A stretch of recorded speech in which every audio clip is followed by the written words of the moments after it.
Ni ndogo kɔnɔna na CNT maw olu bɛ wulikajɔ la yaasa mun bɛ tali kɛ an ka camancɛro fanga ale sariya gafew la ka se ka olu lagɛ yɛlɛma min bɛ se ka don olu kow kɔnɔna na cogo min na.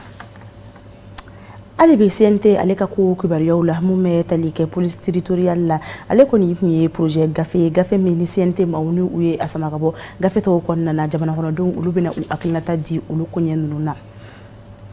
Mun bɛ tali kɛ kolon ale nafa ka bon an ka furusow kɔnɔna na kosɛbɛ mun bɛ tali kɛ furumusow la olu kɔni bɛ ale kɛ ka mago caman dilan u y'a yira k'a fɔ ko sɔngɔ caman bɛ nin fɛn ninnu na nin waati in na ninnu de bɛ bakurubaw ye mun bɛna walawala aw ye sɔɔni.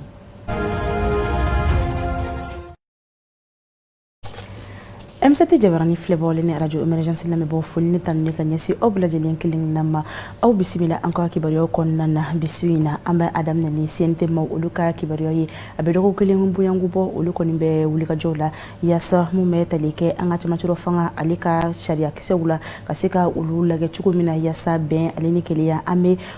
gɛlɛya mun kɔnɔna na an bɛ se ka bɔ o kɔnɔna na cogo min na Umu Kone ale ka sɔrɔlen don. An ka jamana conseil de transition maw kɔni ye laadala ɲɔgɔnna jɛrɛ kɛ sibiri tɛmɛnen lajɛrɛ min kɔni kɔnɔna na n'u kɔni ye fɛn min ye furancɛ fanga ale bɛnkan sɛbɛnw ye ni u kɔni bɛna ni sɛbɛn kofɔlen ninnu kɔni ta ni k'u lajɛ ko kura ye ni bɛnkan sɛbɛn kofɔlen kɔni ale lawaleyara Ibrahim Boubacar Keita an ka jamana ɲɛmaa kɔrɔ ale ka fangajaso min kɔni kɛra kalo san 2020 tɛmɛnen fangajaso min kɔfɛ fɛn min kɔni ye Asimi Goita ni ale kɔni ye fangajaso filanan wɛrɛ kɛ mɛ kalo tɛmɛnen min kɔfɛ furancɛ fanga ɲɛmaaya kɔni bɛ ale bolo o baaraw de kɔni senfɛ fɛn min ye an ka jamana ɲɛmaa kalafiliw ye ni a kɔni ye olu bɔ a waati kɔrɔlenw na minnu kɔni kun bolodalen don février kalo tile 27 nata min kɔni kɛra sababu ye ka ɲaŋiniba ta ka an ka jamana sɛgɛrɛ CEDEAO maw fɛ fo ka taa se Faransi. Ni bɛnkan sɛbɛn kofɔlen min filɛ ni ale kɔni kalanni baaraw daminɛna o kɔni o bɛ se ka kɛ sababu ye fɛn min kɔni an ka jamana dɛmɛbaga caman ye ni ka nisɔndiya lase olu ma sabula a baaraw bɛ se ka taga kuncɛ kalafiliw waatiw fɔli la. Police territorial na ale ye projet ye gafe kisɛ ye n'o ye sariya ye o kɔni ni o bɛ an ka CNT maw olu ɲɛkɔrɔla na olu kɔni ye o ta ka o bɔ sariya gafe tɔw cɛma an ka jamana kɔnɔdenw olu y'u hakilinata di a koɲɛw kan an k'u lamɛn Yusuf Kulibali ale ka kuma galamani na. Ne ka faamuya la vraiment faamaw ye mun kɛ o ka ɲi parce que ni jamanadenw ni kuma cayara fɛn na dɔrɔn jamana faamaw u kan ka aussi ka hakili jagabɔ ka disposition ta pour que problème kana na wuli a la. Le fait que u y'a retiré fɔlɔ o ɲɛna. Maintenant à voir peut-être mɔgɔw ma faamu mɔgɔw ma police territorial faamu peut-être ne yɛrɛ ma faamu mais ne kɔni fɛ ni police territorial créé la ne ka faamu na n'a créé la a bɛ emploi de créer jeunes ye parce que an bɛ yɔrɔ min na bi beaucoup de gens ne travaillent pas donc n'a créé la a bɛ emploi dɔrɔn de créer jeunes ye ka baara di mɔgɔw ma. O bɛ dɔ bɔ banditisme la, a bɛ dɔ bɔ vol la, a bɛ dɔ bɔ vagabondiya la. Donc c'est un peu ça ne ka faamuya o de ye. Waati ye fɔlɔ quoi. An ka ɲɔngiri fɔlɔ, an ka jɔ fɔlɔ quoi. An ka to jamana in ka a ka yɛrɛma hɔrɔnya sɔrɔ. N'o kɛra min kan ka kɛ ɲɛmaaw b'o kɛ. N'o bolo kɔnɔ a kan ka jɔ. O kɔni ye ne hakilinata ye. Jamana basigira ka stabiliser ka ɲa donc o ye sɔrɔ ka a fɛn kurakuraya sinon n t'a tuma ye. Bon ne fɛ ni maliyɛnw de y'a décider CNT bɛ yan pour maliyɛnw de kama o ye kelen ye. Fila transition fana de nana ni CNT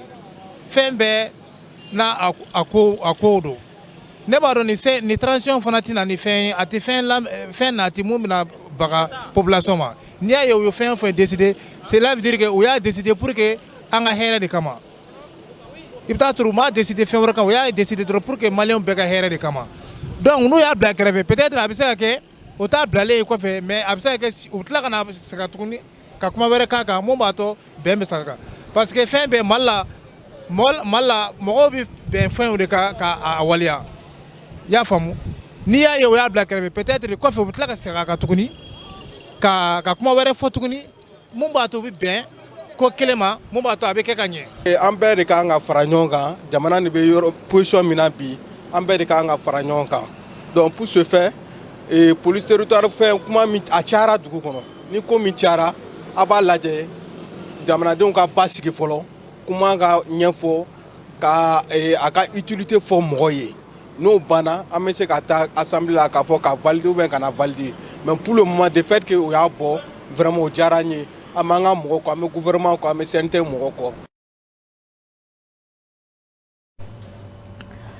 Camandoro fanga ukuntala anka jamana kɔnɔna na kalo 18 mun diri u ma o bɛ kuncɛ ka bɛn ni février kalo tile 20 ale ni 7 ye o de ukumu kɔnɔna na anka mume talikɛ kurema ale kɔni porte parole la ni u ye Ibrahim Kamara ye ale a yira k'a fɔ an bɛ waati min na fɔ bi a ka kan a Camandoro fanga ale kɔni sariyaw olu ka lagɛ kokura a ye ni kuma minnu ka olu fɔ Abdoulaye Fama Kulibali ale ka kuma galamalina Mimi karama charte ko la charte d'abord akɛ dɔ de kama o akɛ in bɛ ka se a dan na o kɔnɔna la fo ko dɔw ka falen a la o ye diyagoya de ye sabula mun na vice président place b'a kɔnɔ halisa fo o ka falen o mana bɔ yen police territoriale fana tun b'a kɔnɔ ne famaw ye hakilina ɲuman sɔrɔ halisa ko o bɔ a ma jamanadenw ka lamɛnni la o mana bɔ yen halisa charte in kɔnɔ a fɔra ko ka dɔ fara wasadenw hakɛya kan ani ministrew ko ma hakilina to o ye sabula baara ka di bɛɛ ye mais an bɛ yɔrɔ min na sisan Mali bɛ dingɛ de kɔnɔ musakako ni balokow la musakako kɔnɔna la n'an ye dɔ ta ka fara wasadenw kan a bɛ na ni dépense wɛrɛ ye ministre ko fana b'o kelen na sabula président yɛrɛ n'o ye colonel Assimi Goïta ye a y'a sara fan kelen 1/3 k'o ta k'a b'o di jamana ma parce que a b'a dɔn ko gɛlɛya de bɛ jamana kan an kana dɔ wɛrɛ bin gɛlɛya dɔ bin gɛlɛya wɛrɛ kan jamanadenw de b'a décider Assimi y'o de fɔ colonel Assimi Goïta ko jamanadenw de b'a décider ale sago tɛ a yɛrɛ la dɛ jamanadenw de sago bɛ ale la o hukumu kɔnɔ jamanadenw de ko san kalo 6 ka se san 5 ma ɲɛma mun b'an kunna bi olu de b'a dɔn kun min na u ye san 5 ta kun min na u ye kalo 6 ta o kɔnɔna la an tɛ se ka bila olu ɲɛ n'i y'a ye san 5 ta hakilina dɔ de b'o la fo ka waleya n'o bɛ se ka waleya san min kɔnɔ hali ni san 10 don an jamanadenw an b'u kɔ bi an b'u kɔ sini n'a fɔ a bɛ ka fɔ cogo min na ko gɛlɛya bɛ ka don sinon fan bɛɛ fɛ commerçant yɛrɛ bɔra ka u ka baarakɛɲɔgɔnw wele k'u ka fɛn bɛɛ b'a nɔ la fosi ma fara fosi kan sabula subvention kun kɛra a subvention kelen in de minɛnw bɛ yen halisa o ma ban fɔlɔ maliyɛnw k'u bolo da u dusu la an k'a dɔn ko jamana an bɛɛ de ta don n'i y'a mɛn i b'a fɔ k'i bɛ jamana ko kɛlɛ kɛ o y'a ye jamana de bɛ yen dɛ o de ye ala sago aw bɛɛ sago bɛɛ k'a jija feerekɛlaw bɛɛ lajɛlen fɛn min b'u prix kɔrɔ la an k'u to yen an kana fɛn fara u kan sabula an bɛ jamana dɛmɛ ka jamana ɲɛmaaw fana dɛmɛ o kɔnɔna la jamana sumali ani jamana basigi la o bɛ taa ni an ye an ka jamana olu kunnafoniyaw la olu bɛna walawala Kanja Tarawele fɛ a y'aw bisimila an ka bi marabolo kɔnɔ kibaruw la an bɛ taa Kayikaw fɛ kɛrɛnkɛrɛnnenya la Bafula bɛ ale mara la gabakurun dɔ kɔni yera Fariga dugu kɔnɔ ni ale bɛ Usubijanja commune fɛ gabakuru min ni a yera a tɛmɛ dɔgɔkun 2 o bonyako kan a yera kulu sanfɛ kulu min bɛ Fariga ni Madi Awa ni ɲɔgɔn cɛ wa gabakuru in kɔni bɛ tali kɛ an ka dugu jukɔrɔ nafolo dɔ kan kɛrɛnkɛrɛnnenya ni o bɛ tali kɛ graniti kan kunnafoni dibaw ye a yira k'a fɔ ko gabakuru in kɔni feereko fɔlɔ ko o musaka taara i jɔ sefawari miliyɔn 2 o bonyako la an bɛ yɔrɔ min na ko sisan yɔrɔ kofɔlɔ in kɔni famɛ bi dumuni feerelaw la fo ka taa se feerekɛla wɛrɛw ma ka hakili jigi k'a fɔ a tɛ tɛmɛ kalo 1 bonyako kan fiɲɛ falen maninfin kolon la o de fɔni yera nin dugu kofɔlɔ in na tugun ni o bɛ tali kɛ Fariga kan n'an bɔra Kayi an bɛ taa Sikasokaw fɛ baɲumankɛ tɔn dɔ ni ale kɔni ka baara ɲɛsinnen bɛ baaraw la kɔlɔsili ma min damasɔnniya ye OPA ale kɔni a yira k'a fɔ ko Mali de ye jamana fɔlɔ ye jamana min kɔni ni siraba minɛ ko juguya bɛ yen nɔ IEMOA jamana bɛɛ kɔnɔ min kɔni bɔra u ka sɛgɛsɛgɛliw jaabiw kɔfɛ ni o baaraw kɔni kun bɛ sen na kabi san 2012 fo kana se bi ma ni kunnafoni ninnu carina ka sanga ni tarata tɛmɛnen février kalo tile 8 san 2022 min kɛra Sigasokaw fɛ n'a kɛra jɛrɛ dɔ sen fɛ ni u kun bɛ ka hakilina falen kɛ ni Sigaso dugu ɲɛmaaw ye siraba dilanni ko ale bunakun kan kunnafoni kɔni dira kulu fɛ kulu min sigilen bɛ maaw n'u bolofɛw tɛmɛni kama lakanako o bunakun kan olu ka secrétaire fɛ ka kunnafoni kuncɛ hali bi an bɛ to Sigasokaw fɛ kɛrɛnkɛrɛnnenya la Kajolo ale cercle la fɛn min ye dumuni feerelaw ye fo ka taa se feerekɛla camanw ma minnu bɛ Zegwa an bɛ don min na ko bi u kɔni a yira k'a fɔ ko CEDEAO ani IEMOA jɛkulu ye ɲangili bere min ta ka an ka jamana sɛgɛrɛ ko u kɔni ye kɔlɔlɔ caman sɔrɔ a la an bɛ don min na ko bi Kajolo ale min bɛ Mali ani Côte d'Ivoire dankun ni ɲɔgɔn cɛ ale kɔni turulen don bi kosɛbɛ min kɔni fɔra a sigibaw fɛ sabula u ye a yira k'a fɔ ko u bɛ waati min na ko sisan ko feere ninnu kɔni bɛ ka kɛ de dɔɔni ko frontière datuguli o kɔni kɛra sababu ye ni ka caman bɔ u ka minan dontaw la ani u ka paramisɛnninw na bi o bɛ dan sigi an ka bi marabolo kɔnɔ kibaruw la an ye an ka jamana ale ko kan kibaruyaw la Fatumata Jallow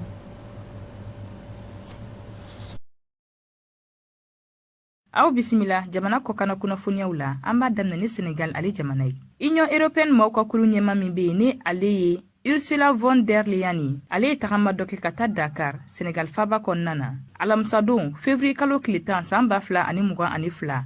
yaasa ani jamana kuntigi Macky Sall ni ale yɛrɛ Union africaine ɲɛma ye olu bɛ se ka ɲɔgɔn ye kɛ u ka kuma falenfalenw kɔnɔna na u da sira min ma kɛrɛnkɛrɛnnenya la o de ye sigikafɔba min bɛna kɛ Union européenne ale ni Union africaine maaw ni ɲɔgɔn cɛ n'o o bɛna kɛ Bruxelles février kalo tile 17 ka taa bila a tile 18 natɔ in na Ursula von der Leyen hali bi a ka kumaw kɔnɔna na k'u bɛna kasabi dɔ fara ɲɔgɔn kan k'o di farafinna ma yaasa u bɛ se ka u dɛmɛ u la yiriwa ta sira fɛ n'an bɔra yen an b'an kunda Guinée ale jamana kan tunkarake maa 146 ni olu bɔra Niger olu kɔni sera ka segin ka don u ka jamana kɔnɔna na ka kɛ ni alamisa don février kalo tile 10 san 2022 u ka seginni yɛrɛ baara sera ka sigi sen kan cakɛda min ka baara bɛnnen don tunka ko ɲɛnabɔli ma ni ale Organisation internationale des migrants ni février kalo in na u ka cakɛda kɔni bɛ ka pankuru 3 de labila yaasa maa minnu b'a ɲini ka taa tunga la duguma sira fɛ olu ka se ka segin ka na u ka so ni maa minnu kɔni bɔlen fɛ ni Niger ka segin Guinée olu fana kun b'a la ka ɲini de ka taa farajɛ la duguma sira fɛ nga u ka nin seginni u yɛrɛ de ka laɲini don an b'an kunda Benin ale jamana kan ka sanga ni banbantikɛlaw ye waliya jugu min kɛ olu ka jamana kɔrɔyan fan fɛ o kɛra sababu ye ni maa caman olu bɔnɛna u ni na wa an bɛ don min na i ko bi dɔ de b'a la ka fara kan kɛrɛnkɛrɛnnenya la u ka yɔrɔ min bɛ yen ni o bɛ Niger Burkina ani u ka jamana dancɛ la ni olu la farajɛ kelen Benin n'o yɛrɛ ka finitigila ka kelen fo ka taa se civiliw ma ani maa minnu ka baara ye ka kungo kɔnɔnaw na kɔlɔsi wa an bɛ don min na i ko bi maa 12 olu de bananen don ni olu b'a la ka furakɛ an b'a kuncɛ ni États-Unis ale kunnafoniyaw ye olu ka jamana kuntigi Joe Biden ale ye wele bila a ka jamana kɔnɔdenw ma alamisa don minnu sigilen don Ukraine ko u ka segin joona ka na u ka so sabula ko Rusi fintigilakaw b'a la ka caya nin dugu kofɔlen na gɛlɛya dun bɛ olu ni ɲɔgɔn cɛ k'ali n'o y'a sɔrɔ u ye wulikajɔ caman sabati jamana ninnu ni ɲɔgɔn cɛ cɛnjɛnga jamanaw gun kan mɔgɔw olu mago bɛ sefa wari miliyari 1 ale ni kɔjan la yaasa ka maa 15 ka olu kisi kɔngɔ ale tɔrɔma ɲinan san o kɔnɔna na ni kubaniya ninnu olu dira secours d'urgence des Nations Unies ale kɔni ɲɛma fɛ kunnafoni di dɔ la mun kɛra jabaranisow fɛ u ni ɲɔgɔn cɛ Kadar Touré maa minnu n'olu kɔni mago bɛ dɛmɛ kɔni na san kɔnɔna na olu maaw kɔni bɔra ma 11 na ni ka se ma 15 kɔni ma kɛrɛnkɛrɛnnenya na cɛncɛnka jamanaw kɔnɔna na maa minnu kɔni ye u sigiyɔrɔ bila kɛlɛ y'a sababu ye san 2021 laban kɔni waati la ni ONU kɔni ka cakɛda dɔ kɔni ye sɛbɛnni kɛ ni maa ninnu kɔni kan wa u ka nin sɛbɛn kofɔli ninnu kɔnɔna na u ye sɔmida kɛrɛnkɛrɛnnenya na maa minnu ye u sigiyɔrɔ bila Burkina Faso Mali Niger k'olu maaw kɔni bɛ taa maa 410 kɔni na o la sa yaasa ka dɛmɛ don ni maa ninnu bɛɛ lajɛlen ma olu mago kɔni bɛ se ka jɔ sefa wari miliyari 1,100 de la. Martin Griffiths kɔni ka ɲɛfɔli la o bɛɛ tɛmɛlen kɔfɛ n'i y'a ye k'a fɔ kɛlɛbanbali politiki kɛlɛ jiko gɛlɛya dumuniko gɛlɛya bana ani waati yɛlɛmaw wa ɲinamakɛ bingali walew fana kɔ ka ɲɛsin adamadenw fana ma ko o bɛɛ lajɛlen de bɛ olu ka kɛlɛ kɔnɔna na. A ye sɔmi da kan k'a fɔ k'olu ye wari min laɲini kɛ ko hali o tila kɔni ma sɔrɔ wari min sɔrɔla o kɔnɔna na o ye sefa wari miliyari 402 de ye min kɔni bɔra baɲumankɛ tɔnw kɔni yɔrɔ. Martin Griffiths kɔni y'a yira k'a fɔ k'ale kɔni bɛ sɔmi da kɛrɛnkɛrɛnnenya na bɛn ani u bɛ se ka fɛɛrɛ joli minnu fana sɔrɔ donna nataw la minnu bɛ se ka u ka baaraw sinsin u bolo ka bɛn kɔni sabati ni yɔrɔ kofɔlen ninnu bɛɛ lajɛlen kɔnɔna na fo ka taa se lakanakow yɛrɛ fana ma dumuniko ta sira fɛ. O tɛmɛlen kɔfɛ Bankas Meri fana ye laseli dɔw fana kɛ a ka kuma kɔnɔna na a y'a yira k'a fɔ ko san 2021 ani san 2022 kɔni sɛnɛ kɔni gɛlɛyara kosɛbɛ ka d'a kan u ma nafaba sɔrɔ a la. O de kadara kɔnɔna na a kumana u ka balo dɔw kɔni sɔngɔ kan i n'a fɔ saɲɔ k'o sɔngɔ min tun tɛ 4,000 bɔ an bɛ don min na i ko bi o bɛ ka feere 5,200 la. O de la sa Bankas Meri kɔni ye weleweleda kɛ Mali jamana ɲɛmaw ye k'u ka fɛɛrɛ jolenw sigi sen kan kosɛbɛ yaasa ka ko dɔw bali donna nataw la. Kolon ale nafa o ka bon an ka furusow kɔnɔna na ko kun caman bɛ a la a bɛ bɛn ale ni keleya fo ka taa se kodon ɲɔgɔn ta la ka o sinsin an ka du olu kɔnɔna na furusow kɔnɔna na wa mɔgɔw y'a yira k'a fɔ ko sɔngɔ caman o fɛnɛ bɛ a la Penda Siribe bɛna walawalali di an ye a ko ɲɛ ninnu kan. Ni an ka jamana ta k'a lajɛ kolon ale nafa ka bon kosɛbɛ an ka du kɔnɔna na ni a nafa dɔ ye bunahadamadenya yɛrɛ kɔnɔ a bɛ bɛn ani keleya ko fɔ. Wa ni ye a jateminɛ an ka du kɔnɔ sigiyɔrɔ kɛrɛnkɛrɛnnen de bɛ kolon na ni cɛw man tɛ ka se yɔrɔ min na. Kolon ale ye baarakɛlan ye ni an balakaw kɔni bɛ a ta ka an ka sumana baaraw kɛ n'a ye. I n'a fɔ an ka laadala maakɔrɔw bɛ a ɲɛfɔ an ye cogo min na kolon yɛrɛ ye du kuloman dɔ ye. Kolon nafa tɛ fɔ ka s'a dan na parce que kolon ye fɛn kɔrɔba ye kabiri diɲɛ lawale kolon de bɛ baaraw kɛ fɛn bɛɛ de tun ye kolon ye baara dumuni yɛrɛ fan bɛɛ ye kolon ka baara ye ni kolon tɛ du min kɔnɔ o kɔrɔ ko o du ko o tɛ ko kɔrɔ tɛ se ka sabati o du kɔnɔ susuliw de bɛ kɛ kolon kɔnɔ kabiri lawale la an ka dumuni bɛɛ bɛ dilan kolon de kɔnɔ o la kolon tɛ se ka labila mɔgɔ ye kolon labila y'i yɛrɛ labila y'i ka du danbe bɔ a la y'i yɛrɛ lagosi du tuloma dɔ de ye kolon ye du masiri de ye kolon ye du danbe de ye kolon ye kolon mako a tɛ ban hali sini an b'an ka ɲɛnamaya kɛ ka ban kolon tɛ se ka dabila kolon ko tɛ se ka dabila ni mɔgɔ min kɔni ye a bɔ i ka ko la k'a fɔ ko baara tɛ k'a la i ye kumalankolon fɔ i ma kuma nafama fɔ i ma danbe kuma fɔ parce que an bisimila an bɛ kolon de kan kabiri tubabuw ma fɛn dilan kan an ka tubabuw ka fɛn sɔrɔ kɔrɔ an bɛ min dɔn an bangebagaw fɛ ni susuli bɛ k'a kɔnɔ don o don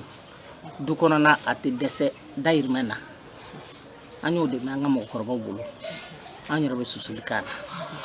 kɔɲɔmuso min kɔni nana an fɛ kolon na n'o kun o fana bɛ susuli kɛ denmisɛnnin minnu b'u bolo u bɛ susuli k'a la an b'o de dɔn. A nafa sabula a jɔyɔrɔ ka bon kosɛbɛ furuso yɛrɛ kɔnɔ wa a jɛra k'a fɔ ko muso ka kɔɲɔminɛ man kan tɛ ka siri cogo si la ni kolon. Hali kɔɲɔminɛ normalement kɔɲɔ yɛrɛ man kan ka kɛ ni kolon t'a la hali n'a tigi tɛ tobili baraka la a ka kɛ kɔɲɔminɛ na a ka taa bila du kɔnɔ. Dɔw bɛ furu ni nan susu kolon dɔrɔn de bɛ t'u kun kolonba tɛ taa dɛ ayi k'u mago tɛ se kolonba ma kolonba tɛ taa n b'a ɲini denba bɛɛ fɛ u ka sabari ala yɛrɛ jati kama koyi ni min bɛ furu u ka kolondenni ni kolonba bila e kun ka taa i b'i sinsin o yɔrɔ min kan mu denbaw ka kolon ani nan susu kolon u k'a bila u denw a bilalen ko u denw kun u ka kolon bila dukɛnɛ camancɛ la u n'u b'a bila dukɛnɛ kɛrɛfɛla min na u ka sigiyɔrɔ kelen ɲini kolon na u kana kolon talon dɛ n b'a sigi yan bi n b'a sigi yan sini a bɛ du nafa ban a bɛ du hɛrɛ ban a bɛ du magama ban a bɛ du garisɛgɛ ban a bɛ du barika ban. Nin kɔrɔfɔ ninnu tɛmɛnen kɔ an kɔni man kan tɛ ka kulonkɛ kolonko ale la tuguni an ka du kɔnɔna na sabula fɛn o fɛn bɛ se ka kɛ sababu ye ka an lasegin an ka kɔrɔlenw ma o kan ka kɛ bala an bolo. Ayiwa an balimaw foli ni tanu ni ka ɲɛsin aw bɛɛ lajɛlen kelen ma an b'aw ladɔniya k'a fɔ ni kɛra aw ɲɛ garisɛgɛ ye bi an ye mun fara ɲɔgɔn kan k'o di aw ma an bɛ k'an bɛɛ da ɲɔgɔn ye ala k'an bɛɛ diɲɛ waati wɛrɛ.